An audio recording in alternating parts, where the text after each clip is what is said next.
ओम श्री गणेशाय नमः। नमस्कार बंधुगण, आपण मानंकु समस्तंकु आपणक निजस्व चैनल ज्योतिष दर्पण को मु हार्दिक स्वागत करुछि। आसंतु जानिबा कोन कहूछि आज आपणक राशि आपणक दिन। तेबे चलंतु सबुदिन परि भिडियोटी को आरंभ करिबा एक सुंदर सुविचार सहित। बंधुगण, जीवन रे अनेक थर एक बड़ परिवर्तन कोनोसी एक बड़ निष्पत्ति जोगु नुहे, बरं एक छोट परिवर्तन रु ही आरंभ होइଥାଏ एवं यही छोट परिवर्तन टी भविष्य रे दिने जीवन रे एक बड़ सफलता मध्य पालटि जाइଥାଏ। तेणु सर्वदा मन रखंतु जे सहज रे मिलुथुवा जिनिस गुड़िक केबे मध्य चिरस्थायी होई न ताहे एवं जहाँ जीवन सारा रही थाए ताहा पाइबा पई आमको बहुत संघर्ष करिबा को पड़ी थाए। एबे आसंतु जानिबा आजिर पंचांग। आज हेउची 27 जानुआरी 2026 मंगलवार, माघ मास शुक्ल पक्ष नवमी तिथि द्विजा नक्षत्र। आज राहु काल मध्याह्न 12:40 रु अपराह्न 1:42 पर्यंत रहिबो। तेणु यही समय मध्य आपण कौन शुभ बा नूतन काम आरंभ करंतु नाही। सेहीपरि आज अमृत मुहूर्त अर्थात दिन सबुठारु शुभ समय सकाळ 9:21 रु दिवा 11:30 पर्यंत रहिबो, जहाँकि समस्त काम पाई एक भल एवं शुभ समय हेबो। चंद्र आज मेष राशि रे एवं सूर्य मकर राशि रे गोचर करिवे। चलंतु एबे कुंभ राशि रो आज दैनिक राशिफल विषय रे विस्तृत भाव रे आलोचना करिबा। आज दिनटी आपणक पई एक आत्मविश्वास एवं विचक्षणतार दिन हेबो। स्वाभाविक भाव रे आपण आज भल निष्पत्ति गुड़िक नै पारिबे एवं जे कोनोसी विषय को मध्य सहज रे विश्लेषण करि पारिबे, जहा फल रे आज लोक माने आपणकर प्रशंसा करिवे। एहा व्यतीत कार्यस्थल रे मध्य आज लोक माने आपणक ठारु किछि सिखिबाको किंबा मार्गदर्शन पाइबाको चेष्टा करिवे।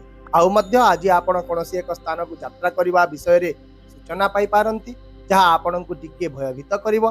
तथापि आपण ए विषय को नै एते चिंता करिबार कोनोसी आवश्यकता नाही, कारण एही यात्रा छोट एवं सुरक्षित हेबो। विशेष भाव रे आज आपण निजर कठिन परिश्रम रो उचित फलाफल पाइबे, जहा फल रे आपणको धन उन्नति सहित ख्याति मध्य मिलिबो। एहा छडा किछि लोक एक नूतन घर किंबा संपत्ति किनिबा को मध्य आज योजना करि पारंती, किंतु एपरि क्षेत्र रे सेमाने निश्चित भाव रे प्रियजनंकर परामर्श नियंतु। एबे आसंतु चाकरी, कैरियर, व्यवसाय एवं शिक्षा विषय रे आलोचना करिबा। तेबे आज दिनटी आपणक पई अनेक सकारात्मक संकेत प्रदान करूछि। कार्यक्षेत्र रे एक लाभदायक परिस्थिति सृष्टि हेबो एवं आजिर परिवेश विशेष भाव रे उत्साह एवं सकारात्मक शक्ति रे परिपूर्ण रहिबो। एहा छडा आज बंधु मानक साहाय्य रे आपण कोनोसी एक गुरुत्वपूर्ण कार्य समाप्त करिवे। आज आपण एपरि किछि अभिज्ञता पाइबे, जहा परवर्ती समय रे आपणक पई बहुत उपयोगी साब्यस्त हेबो। सेहीपरि चाकरी रे आज आपणकर बॉस और सहकर्मी माने आपणकर नेतृत्व क्षमता एवं कार्यनीति द्वारा विशेष प्रभावित हेबे। आपणको आज कोनोसी एक नूतन चाकरी रो सुजोग मिलिबो किंबा पदोन्नतिर संभावना मध्य आपणक पई वृद्धि पाइबो। फ्रीलांसर माने स्थायी ग्राहक पाइबार बहुत संभावना रही एवं वैद्युतिक उपकरण, यंत्रपाति किंबा वैद्युतिक क्षेत्र में जड़ित लोकंक पाई दिनटी विशेष लाभदायक हेबो। एहा छडा वैद्युतिक क्षेत्र में एक निर्भरयोग्य प्रकल्प मध्य हासिल करिवार सूचना रही। कला एवं सृजनशील क्षेत्र में जड़ित व्यक्ति माने आज विशेष स्वीकृति पाइबे, किंतु आईनगत, चिकित्सा एवं प्रशासनिक क्षेत्र में थिबा लोकंक पाई किछि दायित्व बढ़ी पारे। एबे आसंतु जानिबा आपणक आर्थिक स्थिति विषय रे। तेबे आज धीरे धीरे आपणकर धन वृद्धि पाइबो। व्यवसाय रे मध्य स्थिर लाभर सूचना रही। कोनोसी जने बंधु आपणको आज सहायक आर्थिक परामर्श दे पारंती, जहा भविष्यत रे आपणक पई लाभदायक हेबो एवं छोट छोट प्रयास गुड़िक मध्य आज गुरुत्वपूर्ण फलाफल देबो। एहा छडा आज कोनोसी स्थगित संपत्ति किंबा अन्य गुरुत्वपूर्ण प्रसंग गुड़िकर समाधान हेबो। नूतन निवेश आज आपणक पई सुरक्षित रहिबो। तथापि आपण आज आर्थिक संतुलन को बजाय रखी बुद्धिमान भाव रे विचार करी ही खर्च करंतु एवं आर्थिक दिगरे जे कोनोसी प्रकार शीघ्रता को एडाइबा को चेष्टा करंतु। एबे आसंतु जानिबा आपणक स्वास्थ्य विषय रे। तेबे आज आपणको निज स्वास्थ्य प्रति विशेष सतर्क रहिबा को पड़िबो। तेणु आपण आज अत्यधिक मसला युक्त एवं छणा खाद्य परिहार करंतु। प्रचुर परिमाण रे पानी पियंतु। अर्श किंबा पेट समस्या थिबा व्यक्ति माने आज अधिक अस्वस्थ अनुभव करि पारंती। पाचन प्रक्रिया मध्य स्वाभाविक रहिबो, किंतु आपणको नियमित दिनचर्या आज बजाय रखिबा को पड़िबो। विशेष भाव में आयुर्वेदिक प्रतिकार ग्रहण करने आज आपण बहुत लाभदायक है। ता सहित पुष्टिकर खाद्य शरीर को मजबूत कर शक्ति स्तर को उन्नत रखिब। तथापि आपण आज औषध गुड़िकर संतुलित मात्रा बजाय रखंतु एवं जेकोसी स्वास्थ्य जनित अवहेला को एड़ाइबा को चेष्टा कर। वर्तमान आसंतु आपण पारिवारिक सामाजिक प्रेम एवं वैवाहिक जीवन विषय आलोचना करवा। तेबे यही समस्त दिगरु आज दिनटी आपण स्थिरता सुरक्षा एवं आत्मविश्वास भावना आने आज आपण परिवार को प्राथमिकता देवे एवं दिनटी मजा एवं संतोष परिपूर्ण रहिबो। परिवार मध्य सहयोग एवं शांति विराजमान हेब।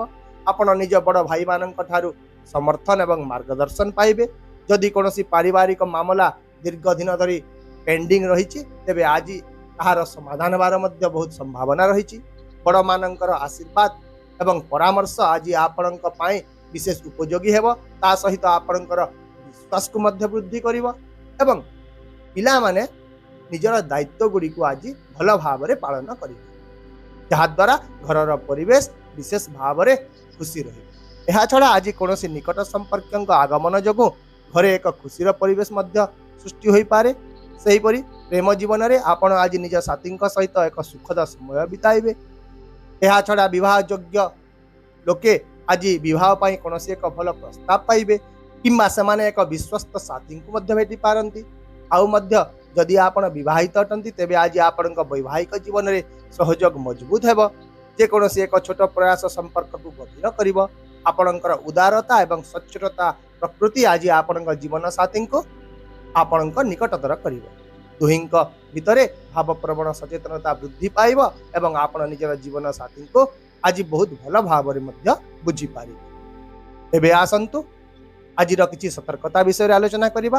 तेबे आज आपण अन्य मानक प्रभाव में आसी कौनसी बड़ निष्पत्ति नियंतु नाही, नचेत आपण परे अनुताप करिवे।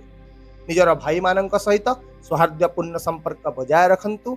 जेकोसी व्यवसाय संबंधी डॉक्यूमेंट किंबा कागज पत्र को विशेष सतर्कतार सहित जांच करंतु, कारण आज कौनसी एक छोट भूल मध्य आपणक पई गुरुत्वपूर्ण क्षतिर कारण होई पारे। यह व्यतीत आपण आज अतिरिक्त आय पाई कौनसी भूल पथ ग्रहण करंतु नाही एवं अनैतिक कार्यकलाप दूरे रहंतु। ताहेले आपणक पई आजिर विशेष प्रतिकार हेउची आपण आज भगवान हनुमान को पूजा करंतु एवं तांको बुंदी किंबा बेसन लडुर भोग अर्पण करंतु। आज आपणकर मन को दृढ़ करिवो एवं बाधा गुड़ी को दूर करिवो। आशा करुची भिडियोटी को आपण सकारात्मक चिंताधारा सहित ग्रहण करिवे एवं आपणकर दिन को आहुरी सुंदर करिवे। यदि आपण को आमर यह भिडियोटी पसंद आसिला तेबे दया करी भिडियोटी को हाइप करंतु, शेयर करंतु एवं आपणकर मूल्यवान मतामत कमेंट बॉक्स रे निश्चित भाव में जणांतु। ता सहित आम चैनल को सब्सक्राइब करने को मध्य भूलंतु नहीं, कारण प्रत्येक दिन आम आपणक पई आनी थाउ सटीक सहज एवं निर्भर योग्य राशिफल। तेबे आसंता काली पुणी देखा हेबा आउ एक नूतन राशिफल भिडियो सहित। से पर्यंत विदाय दियंतु। नमस्कार। जय जगन्नाथ।